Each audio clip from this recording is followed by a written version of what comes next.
Hello and welcome everyone to I think the first official Day in the Word style of video that I'll be doing. Um, I just want to straight up be upfront and say this is something I think God wants me to say and remind some of you of. Um, I th- yeah, I pray that it encourages you, and I pray that it can minister to your heart, especially in this season of COVID-19. So, if you have a Bible with you, I highly recommend that you open it up. I'm really bad at transitions, just being upfront. I'm a very straight off the bat type of person. So, um, the thing, the book I want you guys to turn to, if you can, is John 21. I'm gonna be reading verses 1 through 14, and then I want to just speak on that. I don't plan on taking a lot of time, but this is the second take of this, and the other one was 30 minutes long. So hopefully this is shorter than that. Um, first, actually, first of the first, Happy Easter. um, for me, at the time of recording this, it is the 11th, and it is the weekend. So, happy Easter weekend to everybody. Um, this is probably coming out on Wednesday, if I set the premiere correctly. I'm still trying to figure out this YouTube thing. Um, but I'm going to read John 21. Um, After this, Jesus revealed himself again to the disciples by the Sea of Tiberias. Also, I'm reading the ESV version. So, Sea of Tiberias, and he revealed himself in this way: Simon Peter, Thomas, called the twin, Nathanael of Cana in Galilee, the son of Zebedee, and two other of his disciples were together. Simon Peter said to them, "I'm going to go fishing." They said to him, "We will go with you." They went out and got into the boat, but that night they caught nothing. Just as day was breaking, Jesus stood on the shore. Yet the disciples did not know that it was Jesus. Jesus said to them, "Children, do you have any fish?" They said to him, "No." He said to them, "Cast the net on the on the right side of the boat, and you will find some." So they cast it, and now they were not able to haul it in because of the quantity of fish. That day, sorry, that disciple whom Jesus loved, John loves to refer to himself like that, whom Jesus loved, therefore said to Peter, "It is the Lord." When Simon Peter heard that it was the Lord, he put on his outer garment, for he was stripped for work, and he threw himself into the sea.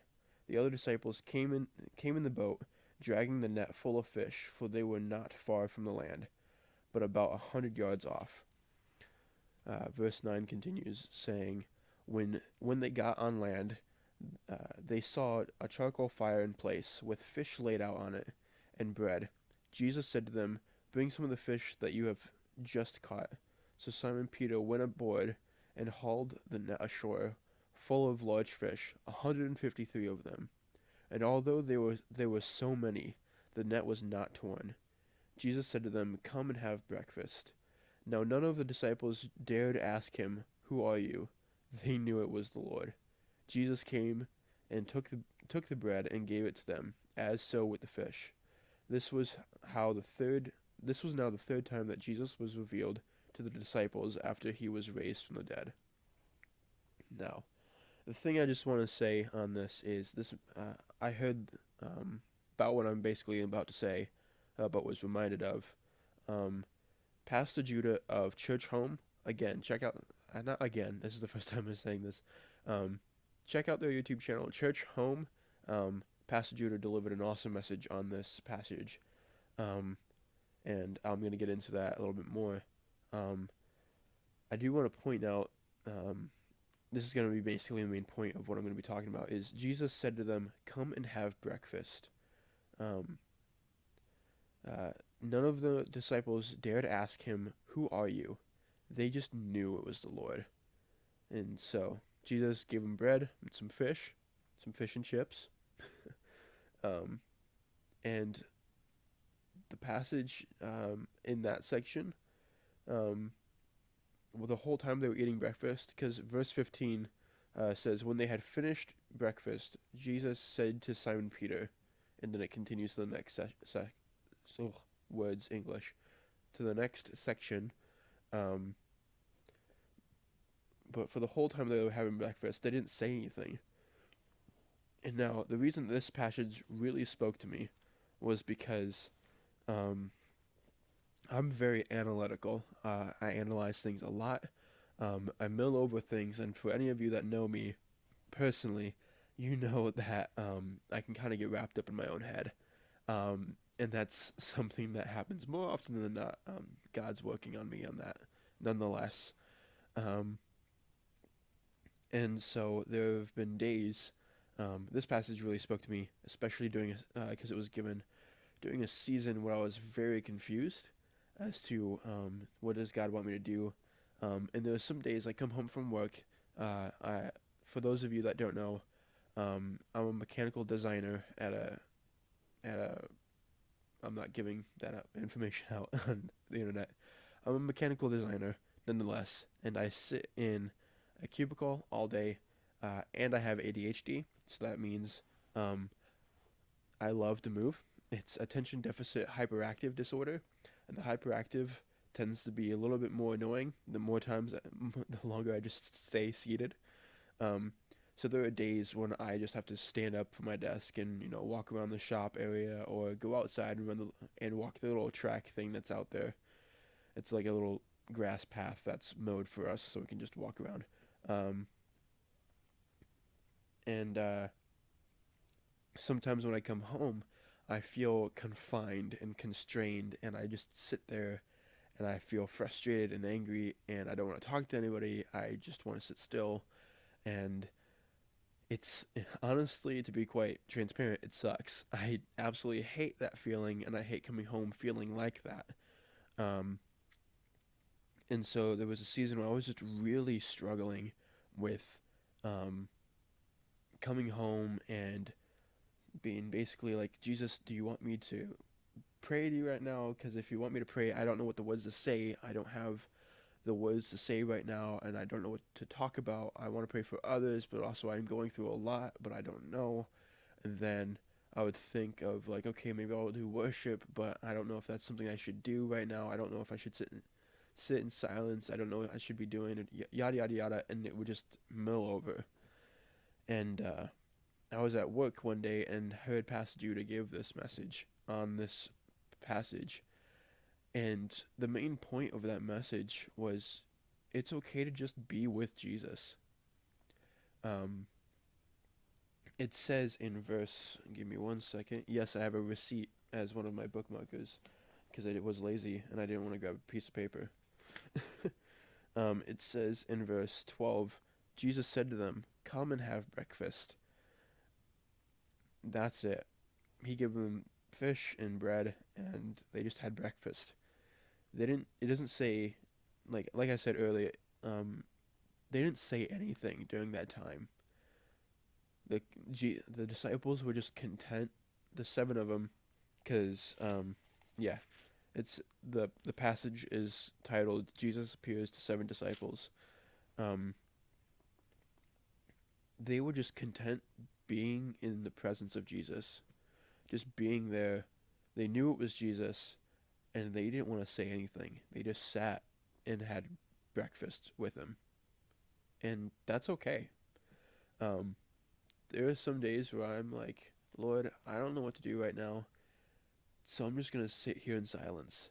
Um, there are days when I just come home, and sometimes something, sometimes,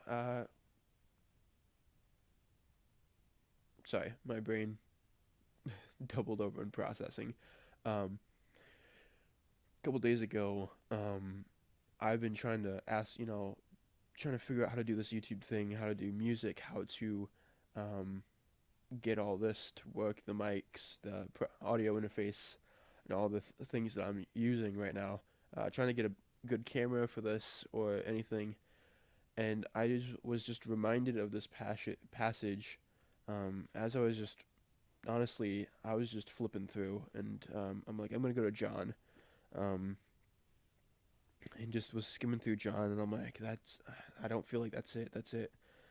And then I landed on John 21, which is the last chapter of John, and it says, and I just skimmed through it a little bit, and then I read that passage, and I was just reminded of that.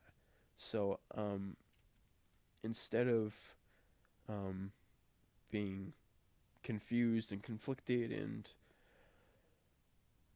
over analytical, I just sat there and I'm like, Lord, I'm just gonna be still and know that you're God, and I just want to be still, and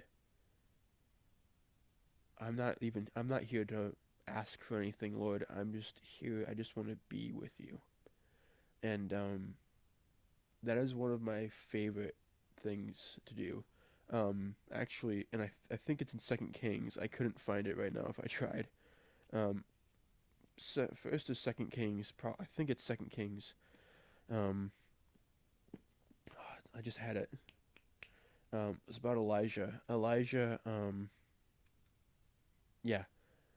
He was sitting there waiting for the voice of the Lord, and I believe. Correct me if I'm wrong in the comments. um, it says that there was a huge earthquake, but the Lord was not in the earthquake. There was a violent wind, but the Lord was not in the wind. There was a raging fire, but the Lord was not in the fire. But then the sound of a low whisper, and that was the voice of the Lord. So, at youth camps, I'm a youth leader, um, and I absolutely love doing it. But um, when you're there, it's hype, it's awesome. Not all of it's hype. A lot of it's life change. I felt called to ministry at a youth camp when I was a senior in high school. But it's very outgoing, externally expressed, and the presence of the Lord is there. But there's a fellow leader at the church that I go to. She said it really well. I think a year or so back. She said, "I'd rather um, be still and hear the small voice of the Lord, than feel the hurricane of God's power and majesty." Something along those lines. um, Basically, simply put, and I agree with her. I'd rather be still and calm and hear the gentle, low whisper of the Lord. Um, and that's just something. There's something so peaceful and so rich about that. Um, when there's some days when I feel chaotic, I'm just like, Lord, please still my heart, still my spirit, still my soul, and just help me to be still and hear you and listen to you. Um, what I think about is an ocean, and like a raging ocean, um, middle of the sea, Moby Dick type of deal, waves crashing, storm, thunder, and then praying that and just imagining. I'm very image based, how I learn and how I see things, um, and just the image of raging waves, and then all of a sudden, the whole ocean going flat, and the sky clearing up, and just a calmness that comes over. Or there's a park in the city that I live in, town that I live in. It's not big enough to be considered a city. Um, that I was hanging out with a college friend there, but there was one night where there was not a cloud in the sky. The moon, there was like a crescent moon out, and you could see every star in the sky, and there was only a light breeze, and the water was like glass on the lake, and we just sat there, and I was just in awe of how incredible this was. This peace that was over the entire section, and that's what I think of when I think of peace, and I think of the calm. And that helps me get into that mental state, in that mode, if you will. Um, and in that moment, I was like, thank you, Lord, for that. Um, but I have to remind myself, like, I don't have to. like pray and all that, because the Lord hears our prayers and it's awesome. But I've had to learn how to just be still, and it's okay to not know what to do. It's okay to not know what to pray, or recently for me, it feels like I don't know what to pray. I don't have the words to say, but I'm reminded that Jesus is okay with me just simply being with Him, and just spending time with Him and being still. And that's something I want to encourage a lot of you of is though, especially in this season of uncertainty, um, with COVID-19 happening and social distancing and being separated from our churches, not being able to meet, not really having any social interaction. Um, I don't know what the word is. I'm a half introvert, half extrovert. There's a middle way where I'm very extroverted outside of my house, but I am just as content sitting in my room and doing nothing and just watching YouTube by myself. My social side of me is very wanting to go outside and do a lot. Um, but during this time when we are having to put up with some of us have to put up with our families, I still live at home. So I've had to let the Lord grow me in patience and in peace um, with my family as we're just kind of stuck together for the time being and we can't really go anywhere and do anything. Um, it's awesome to be able to be reminded that in the midst of confusion, Jesus is ready and willing for us to just and excite. I'd even go as far to say that Jesus is excited for us to just sit down and be still and spend time with Him. Um, I think that's really cool. I love the fact that our God is so good and our Jesus is so patient and He's so loving and so kind. Um, I do want to say one of the fruits of the Spirit is gentleness, but gentleness isn't. Um, this is a very old school term that my dad uses. It's not being a Sally, not being a wimp or being timid or anything like that. Uh, Gentleness is power under control. And it blows my mind that um, I'm not going to go into this right now because I'm nearing 20 minutes on the video. But okay, I'm going to tell you what it is. I won't read it, but I'm going to tell you what it is. Isaiah, where you at? Isaiah, where you at? There we go. Isaiah 40 is where this is at.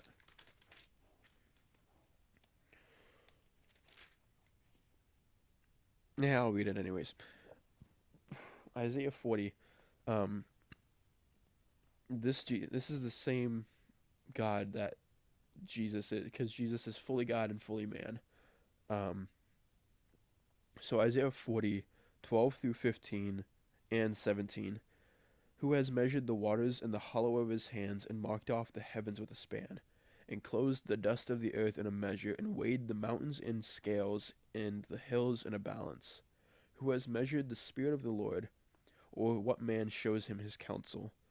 Whom did the whom did he consult, and who made him understand? Who taught him the path of justice, and taught him knowledge, and showed him the way of understanding? Behold, the nations are like a drop from a bucket, and are accounted as the dust on the scales. Behold, he takes up the coastlands like fine dust. And then I'm going to jump to 17, and it says, all the nations are as nothing before him. They are accounted by him as less than nothing in emptiness. That whole section from 9 till I think the end of the end of the chapter.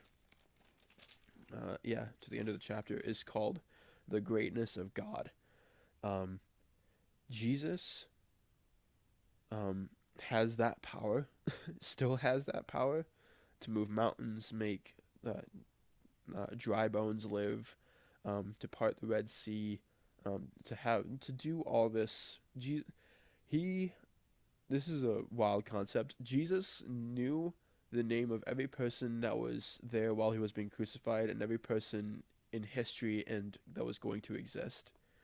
Jesus knows Jesus knew how many cells, how many red blood cells he would lose during his crucifixion. He knows the exact distance he had to walk from place to place, that he had to be taken through the whole crucifixion process. Jesus was there at the beginning of the creation of the earth, and he knew what iron ore was going to be used to make the nails that were going to be put into his wrists and into his feet. He knows what number tree and what kind of tree and how old the tree was that was used to hang him on that cross. He knows what wood and what tree was used to make the cross. But he still took time to sit with little children and to talk to these 12 uneducated guys. And one of them, he knew when creation was happening, he knew Judas was going to betray him in the future. And he still ministered to Judas. He still loved Judas, even though he knew in the future that he was going to be betrayed by him. Jesus knew all this, and he still is okay with and he's all powerful and all knowing, and he can do literally anything he wants. No one can stop him. Literally, no one can stop him. But he's okay with us just being still and just he's okay with being with us and just stopping and being still, and he just wants to be with us. We don't have to sit. I heard this on a podcast called Man Camp. Highly recommend it. It's about biblical manhood, and it's awesome, and it's just incredible. It's by Jesus Culture. Fantastic resource. And one of the things that was said is, dang it, lost my train of thought. I'll get it back. Sorry. I'll get it. I'll remember it later. Um, my mind completely blanked out. I'm sorry. Um, just the fact that he sat with little children and was also able to talk with Judas and knew he was going to be there and was just being okay with us being still is absolutely incredible. Um,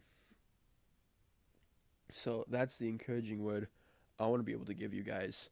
I was thinking that this might be 10 minutes. Apparently, this video is now 23 minutes long. Um, sorry, and you're welcome for that. um, if any of you guys have anything that have questions on prayer requests or anything, please leave those in the comments. There's only 11 people subscribed to this channel, so I'm pretty sure I can read every comment that's going to be placed on here. Um, one of my students is subscribed to this. You know who you are. You know who you are. Do not spam comment this thing. I will mute you. Love you, dude. So thank you so much for listening. I really pray that this was encouraging to you guys, that this was an encouragement to you. And again, prayer requests, put those in the comments. If you have any questions on anything that I read, please, you can either go back and watch those, or you can put those in the comments, or any questions on the resources that I mentioned. You can go ahead and put those down there as well. So I pray that you guys have a good night or morning. It's night here now. Pray you guys have a good night or morning or whenever you're watching this. And love you all. Have a good one.